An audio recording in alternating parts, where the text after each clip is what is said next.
Saya sering alami hal begitu. Tadi di mobil saya cerita. Ada orang yang saya terima, saya nggak kenal.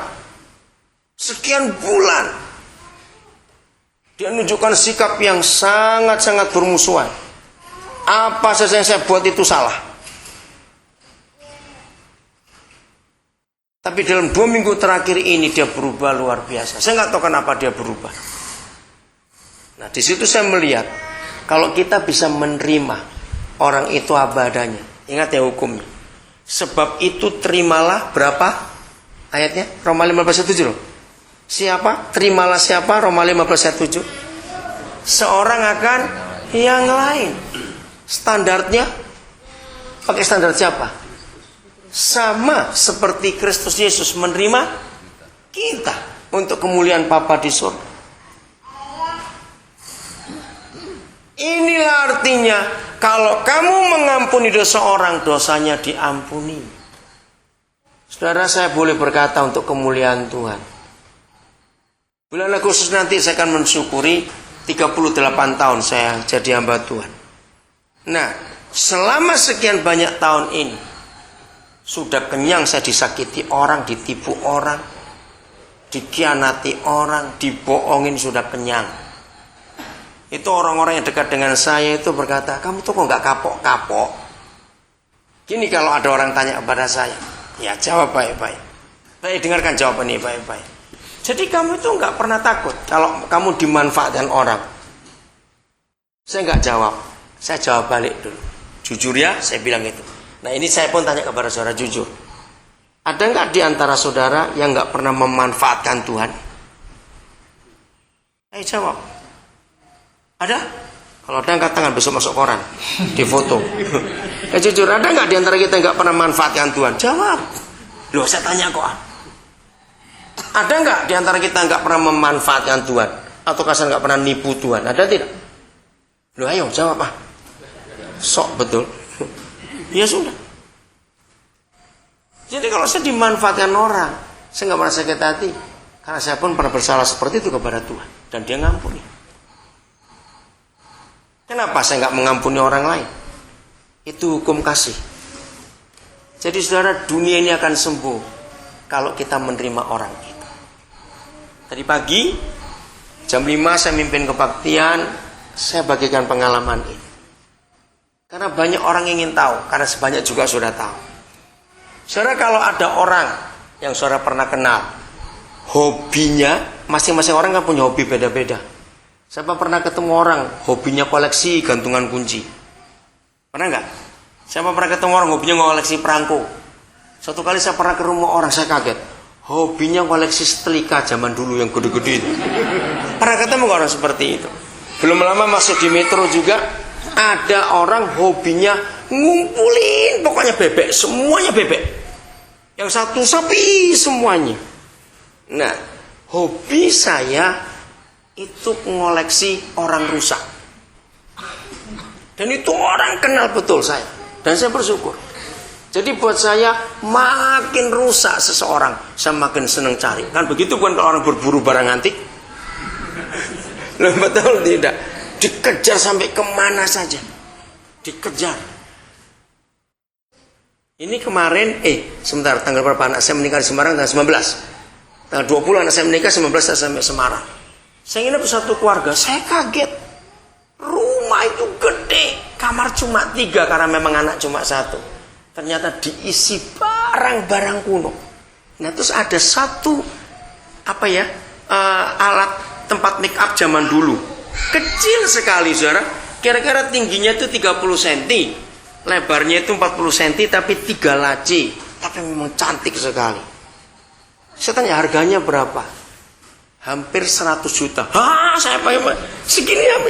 Oh, ini cuma 1 di dunia. Pakai sertifikat lagi. Nah, bayangkan. Nah, saudara hobinya koleksi apa? Setrika? Oh, jangan dong. Saudara, sungguh makin rusak seseorang, saya makin senang. Kenapa? Saya mau membuktikan pada dunia bahwa Tuhan bisa merubah orang.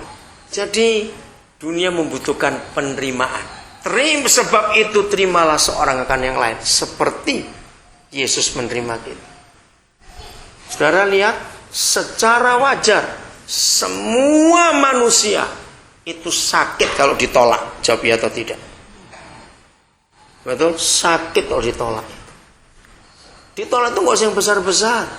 Melamar kerja ditolak aja sakit kok, saudara. Betul?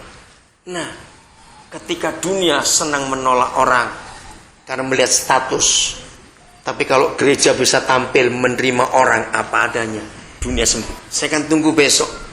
Nanti malam anak itu janji, dia minta saya telepon untuk saya doakan besok tes itu. Saya bilang tunggu, Bapak ada ibadah malam ini. Dia tunggu. Setiap hari ada orang-orang bermasalah yang telepon. Nanti kemarin malam saya dapat telepon. Satu anak cewek tiba-tiba berubah, dipotong pendek betul rambutnya. Jadi lagi. Wah, bingung itu teman-temannya. Anak ini gak punya orang tua. Kemarin saya gak sempat. Saya bilang nanti ini saya akan telepon. Nah, saya senang ketemu orang-orang seperti itu. Karena begitu kasih dinyatakan, dengar ya, begitu kasih dinyatakan, gak ada orang nolak. Katakan amin. Gak ada orang nolak. Saya kan akhirnya satu kisah nyata. Terjadi akhir November yang lalu. Saya ada di sebuah pulau di daerah Maluku. Itu pertama kali saya ke pulau itu. Saya belum pernah ke pulau itu. Ternyata kami nginap di rumah mewah sekali. Tapi sudah 4 tahun yang pemiliknya nggak tinggal di situ. Orang kaya di pulau itu. Pompa bensinnya ada 4. Supermarket, punya sekolah, punya perkebunan, pala, kelapa, wah macam-macam. Tapi rumah itu ditinggal kosong. Setelah istrinya meninggal, anaknya cuma 2. Dua-dua di Amerika. Makasih bapak pindah ke Jakarta untuk bolak-balik ke Amerika. Cuma pegawai-pegawainya. Tapi masih bagus rumah itu. Nah, begitu saya masuk ke rumah itu, halaman belakang ada anjing. Ya, Rottweiler. Nah, saya itu sayang anjing, saudara. Dirantai sampai sudah jadi pendek rantainya karena ngelipat. Kotor badannya. Juga tempatnya dia, maaf ya, beraknya sampai kering. Saya tanya pegawainya, kenapa anjing itu? Pak, nggak ada yang berani, galak sekali memang. Begitu kami masuk, wah. Saudara, galak betul Rottweiler. Makin dirantai makin galak. Itu mereka kalau nyodori makanan itu pakai galak. Takut nggak berani dekat. Panjang. Kalau sudah kering, kosong ditarik lagi begitu, nggak ada yang berani. Nah, saya kumpulkan mereka. Semua pegawai masuk kami tim 6 orang. Saya akan buktikan kasih. Di situ mereka terheran-heran. Anjing saya dikasih bisa berubah. Loh benar. Saudara, anjing dan angsa itu binatang yang paling sensitif mencium adrenalin. Kalau kita tegang, anjing itu marah. Karena buat mereka kita jahat karena tegang, bukan? Nah, saya ajari dulu adrenalin kita. Itu paling dicium oleh anjing. Saya tenangkan, betul. Sebelum saya dekat, saya tenangkan. Wah, saya tenangkan, saya nyatakan bahwa saya sayang kamu, tapi dari jauh dulu. Supaya begitu saya dekat, nggak rasa tegang itu. Begitu saya dekat, pelan-pelan. Nah, anjing itu langsung menunjukkan pantatnya. Kenapa? Ingin dilus. Terus ekornya goyang, walaupun ekornya sudah pendek karena dipotong. Ekornya goyang, saya bilang, lihat itu. Anjing itu kalau tidak marah, senang, pasti pantatnya dikasih dulu. Supaya kita pok-pok dia. Jangan Pak, jangan. Lihat saja. Saudara, saya dekati, ekornya makin goyang. Kalau lihat anjing ekor goyang, itu anjingnya girang. Percayalah itu. Saudara, saya pegang pantatnya itu, saya pok-pok. Langsung dia balik, dia jilati tangan saya.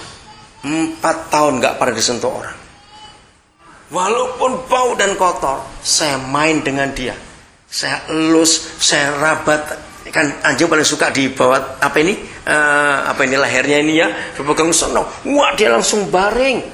Saya langsung elus perutnya. Mereka semua heran. Berhari-hari di situ mereka kagum anjing itu berubah. Baru rantainya saya bisa tarik panjang. Hari ketiga saya suruh ayo mandiin dia. Saya bantu kalian. Nah, anjing saja tahu dikasih dan berubah. Ngerti kata ini, saudara? Maka itu kalau kita bisa mengampuni orang, maka dosa orang itu diampuni. Ingat, bukan cuma Tuhan yang bisa mengampuni orang, kita pun punya kuasa mengampuni orang. Jangan pasang stempel pada orang. Saya sering alami hal begitu. Tadi di mobil saya cerita.